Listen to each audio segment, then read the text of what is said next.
जय हिंद साथियों, स्वागत है आप सभी का टॉपर्स विजन यूट्यूब चैनल पर। तो जैसा कि हम पिछली क्लासों में पढ़ रहे थे प्रॉफिट एंड लॉस। इससे पहले हमने प्रॉफिट एंड लॉस की 2 क्लासों को कंप्लीट किया है। यदि आपने उन क्लासों को नहीं देखा है तो आप उन क्लासों को जरूर देखिएगा, जिसमें हमने बिल्कुल बेसिक से प्रॉफिट एंड लॉस के कॉन्सेप्ट को समझाया था और उसमें कुछ बेसिक से सवाल भी कराए थे। और आज हम पढ़ेंगे प्रॉफिट एंड लॉस की तीसरी क्लास को, जिसमें कुछ लेवल बढ़ाकर हमने प्रश्नों को रखा है। तो आइए कंटिन्यू करते हैं आज की क्लास को। हमारी क्लास कौन सी है? हमारी क्लास है प्रॉफिट एंड लॉस की तीसरी क्लास। आइए कंटिन्यू करते हैं प्रॉफिट एंड लॉस की तीसरी क्लास को। तो इसमें पहला सवाल क्या लिखा है? इसमें पहला सवाल है, किसी वस्तु को 600 रुपये में बेचने पर जो हानि होती है उसे 1000 रुपये में बेचने पर उतना ही लाभ होता है। वस्तु का क्रय मूल्य ज्ञात कीजिए। सबसे पहले हम यहाँ पर लिखेंगे 600 रुपया। हमने यहाँ पर किसी वस्तु को 600 रुपये में बेचा, अब हमने उसी वस्तु को 1000 रुपये में बेचा। अब जो 600 रुपये में बेच रहे थे तो हमको क्या हो रही थी? हमको हानि हो रही थी। अब 1000 रुपये में बेच रहे तो हमको लाभ हो रहा है। हमें उसमें लिखा भी है कि हमें जितनी हानि हो रही है उतना भी हमको लाभ हो रहा है। हम सीपी कहाँ मानेंगे? हम सीपी मानेंगे इसके बीच में, क्योंकि हम इधर की ओर जाएंगे तो हमको हानि होगी और इधर की ओर जाएंगे तो हमको प्रॉफिट होगा। तो सीपी हमारा कहाँ होगा? हम सीपी हमारा बीच में होगा। अब इधर की ओर जा रहे हैं तो हमको क्या हो रहा है? हमको लॉस हो रहा है। और इधर की ओर जा रहे हैं तो हमको क्या हो रहा है? हमको प्रॉफिट हो रहा है। अब इसमें लिखा है कि हानि होती है जो और जो लाभ होता है वो सेम है। हमने मान लिया कि 1 रुपये की हानि हुई और 1 रुपये का हमको लाभ हुआ, क्योंकि उसमें सवाल में लिखा है कि प्रॉफिट एंड लॉस समान है। अब इनके बीच में डिफरेंस देखेंगे, 1000 और 600 के बीच में डिफरेंस कितने का है? तो इनके बीच में डिफरेंस है 400 का। अब प्रॉफिट एंड लॉस को हम जोड़ेंगे, क्योंकि यहाँ पर डिफरेंस कितने का? यहाँ पर 2 का डिफरेंस है। अब यहाँ पर डिफरेंस कितने का? 400। तो यानी कि 2 की वैल्यू कितनी हो जाएगी? 2 की वैल्यू कितनी हो गई? 400 रुपया। तो यहाँ से हम 1 की वैल्यू निकालेंगे तो क्या आएगी? 200 रुपया। यहाँ से 1 रुपया की वैल्यू आ जाएगी। यदि हम 600 में इस 1 की वैल्यू कितनी है? 200। यदि हम 600 में इस 1 की वैल्यू 200 को जोड़ दें तो हमारा क्या आ जाएगा? ऐसे हमारा सीपी आ जाएगा। हम जोड़ देते हैं यहाँ से 600 में प्लस 200 करेंगे तो क्या आ जाएगा? 800 रुपया हमारा सीपी आ जाएगा। इसमें पूछा भी क्या गया था? इसमें पूछा गया था क्रय मूल्य, यानी कि सीपी कॉस्ट प्राइस। इस प्रकार हमारा ऑप्शन नंबर बी हमारा ठीक हो जाएगा। आइए देखते हैं इसी कॉन्सेप्ट पर एक और सवाल को। आइए देखेंगे दूसरा सवाल क्या है। दूसरा सवाल लिखा है, किसी वस्तु को 550 रुपये में बेचने पर जो हानि होती है वो 850 रुपये में बेचने पर हुए लाभ का आधा है। तो वस्तु का क्रय मूल्य ज्ञात कीजिए। हमने कोई वस्तु को पहले कितने बेचा? हमने 550 रुपये में बेचा। अब उसी वस्तु को हमने 850 रुपये में बेचा। क्योंकि हमने 850 में बेचा तो हमको क्या हुआ? प्रॉफिट। और हमने 550 में बेचा तो हम क्या हुआ? हमको यहाँ से लॉस हुआ। तो हमारा जो सीपी होगा, हमारा सीपी कहाँ होगा? हमारा सीपी होगा बीच में, यहाँ पर। अब इधर की ओर जाएंगे तो हमको प्रॉफिट और इधर की ओर जाएंगे तो हमको लॉस। अब इसमें लिखा है जो हानि होती है वो लाभ का आधा है। हमने मान लिया कि यहाँ से हमको 2 रुपए का प्रॉफिट हुआ, तो यहाँ से लॉस कितने का होगा? लॉस 1 रुपए का होगा, क्योंकि उसमें साफ साफ लिखा है कि जो हानि होती है वो लाभ का आधा है। तो यहाँ से हमको हानि 1 की हुई। अब इनके बीच में डिफरेंस देखेंगे तो डिफरेंस कितने का है इनके बीच में? 300 रुपए का यहाँ से डिफरेंस है। तो इन दोनों को क्या करेंगे? इन दोनों को जोड़ देंगे। यहाँ से 3 की वैल्यू कितनी हो जाएगी? 3 की वैल्यू हो जाएगी 300 रुपया। यहाँ से 1 की वैल्यू क्या आ जाएगी? 1 की वैल्यू आएगी 100 रुपया। अब 1 की वैल्यू 100 है। यदि हम 550 में 1 की वैल्यू 100 को यहाँ से हम इसमें जोड़ देंगे तो हमारा क्या आ जाएगा? हमारा आ जाएगा यहाँ से कॉस्ट प्राइस, यानी कि सीपी। हमको निकालना क्या है? हमको सीपी निकालना है। हम तो 550 में प्लस को 100 करेंगे तो क्या आ जाएगा? हमारा आएगा 650 रुपया सीपी, यानी कि कॉस्ट प्राइस। इस प्रकार हमारा ऑप्शन नंबर ए बिल्कुल सही आंसर हो जाएगा। बढ़ेंगे अगले सवाल की तरफ। अगला सवाल क्या है? चलिए देखते हैं अगला सवाल। तो हमारा अगला सवाल लिखा है, एक वस्तु को 800 रुपये बेचने पर हुआ लाभ उस वस्तु को 275 में बेचने पर हुई हानि का 20 गुना है। तो 25% लाभ कमाने के लिए वस्तु को किस कीमत पर बेचा जाएगा? तो हम यहाँ पर लिखते हैं 800 रुपये। हम कोई वस्तु को 800 रुपये में बेच रहे हैं तो हमको क्या हो रहा है? लाभ हो रहा है। अब उसी वस्तु को हम 275 रुपये में बेचेंगे तो हम क्या होगा? यहाँ से हमको लॉस होगा। अब 800 में यदि इस वस्तु को बेचेंगे तो हमको प्रॉफिट होगा और 275 में बेचेंगे तो हमको यहाँ से लॉस हुआ। तो जो सीपी रहा होगा, यानी क्रय मूल्य रहा होगा, वो कहीं ना कहीं इन दोनों के बीच में रहा होगा, क्योंकि इस तरफ जाएंगे तो हमको क्या होगा? लॉस, और इस तरफ 800 की तरफ जाएंगे तो हम क्या होगा? प्रॉफिट। तो हमने मान लिया कि सीपी हमारा यहाँ पर है।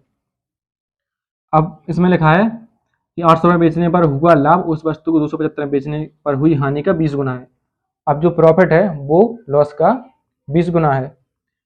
हमने मान लिया कि यहाँ से हमको लॉस जो कितने का हुआ, हमको लॉस हुआ है 1 का, तो हमको प्रॉफिट यहाँ से कितने का होगा, हमको प्रॉफिट होगा 20 का, क्योंकि इसमें लिखा है कि 20 गुना, 1 का 20 गुना कितना आएगा 20। अब यहाँ से डिफरेंस देखेंगे 800 275 का डिफरेंस देखेंगे कितना आएगा, यहाँ से डिफरेंस आएगा 525 रुपये का। अब 20 और 1 को ऐड करेंगे कितना आएगा 21, तो 21 की वैल्यू हमारी कितनी हो जाएगी, हमारी वैल्यू हो जाएगी 525 रुपया। अब यहाँ से हम 1 की वैल्यू निकालेंगे तो 1 की वैल्यू क्या आएगी 525 बटे 21, 21 से काटेंगे 21 दूनी 42, बचेगा 10, आएगा 5, 105, 21 पंचे 105, आएगा हमारा यहाँ से 25 रुपया। 1 की वैल्यू हमारी कितनी आएगी, 1 की वैल्यू आ गई हमारी इसमें 25 रुपया।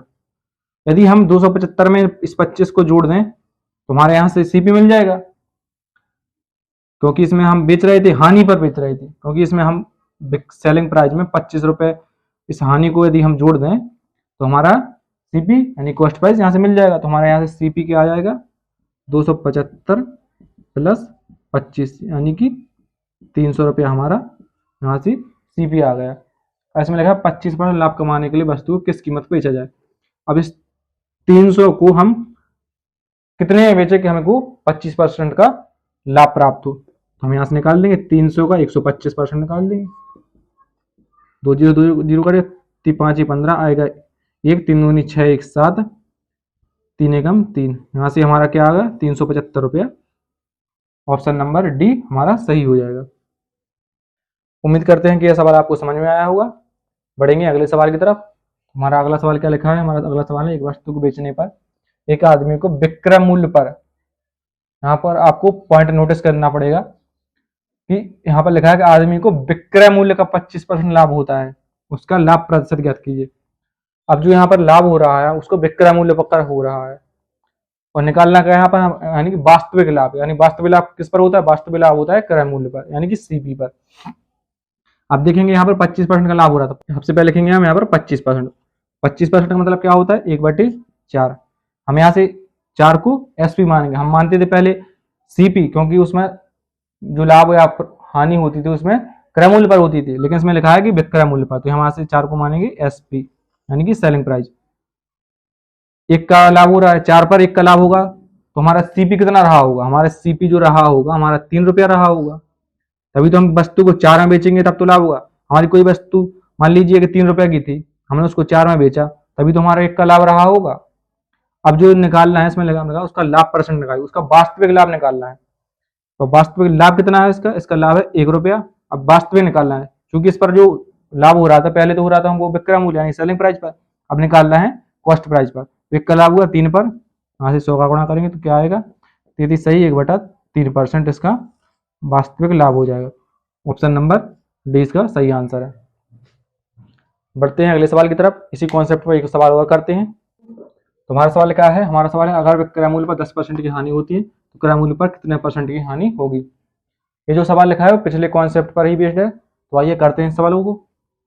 यहाँ पर लिखा है 10% की हानि होती है। 10% का मतलब क्या होता है, 10% का मतलब होता है 1/10।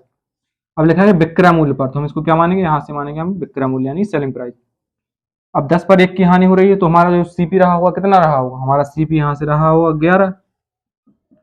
हमारा सीपी 11 क्यों रहा होगा, हमारा सीपी इसलिए 11 रहा होगा क्योंकि हम जब सीपी यानी 11 की वस्तु को हम 10 में बेचेंगे तभी तो हमको 1 रुपए की हानि होगी। हमारा यहाँ से सीपी कितना आ गया, सीपी हमारा यहाँ से 11 रुपये आ गया। अब इसमें लगा क्रय मूल्य पर कितने % की हानि। अब जो हमें 1 रुपए की जो हानि हुई है उसको हमको निकालना है 11 रुपये पर, यानी कि कॉस्ट प्राइस पर हमको निकालना है। 1 रुपए की हानि हुई 11 पर, 100 से गुणा कर दें क्या आएगा 100/11, 11 9 99, 1/11, 9 सही 1/11% इसका सही आंसर हो जाएगा। ऑप्शन नंबर 20 का सही आंसर है। उम्मीद करेंगे कि आज की क्लास आपको पसंद आई होगी। यदि हमारी आपको क्लास पसंद आती है तो हमारी क्लास को ज़रूर शेयर करें, आप लाइक करें और चैनल को सब्सक्राइब करें। हम आपके लिए इसी प्रकार शानदार कंटेंट आपको प्रोवाइड कराते रहेंगे, तो जुड़े रहिए हमारे साथ। मिलेंगे एक अगली क्लास में। जय हिंद, जय भारत।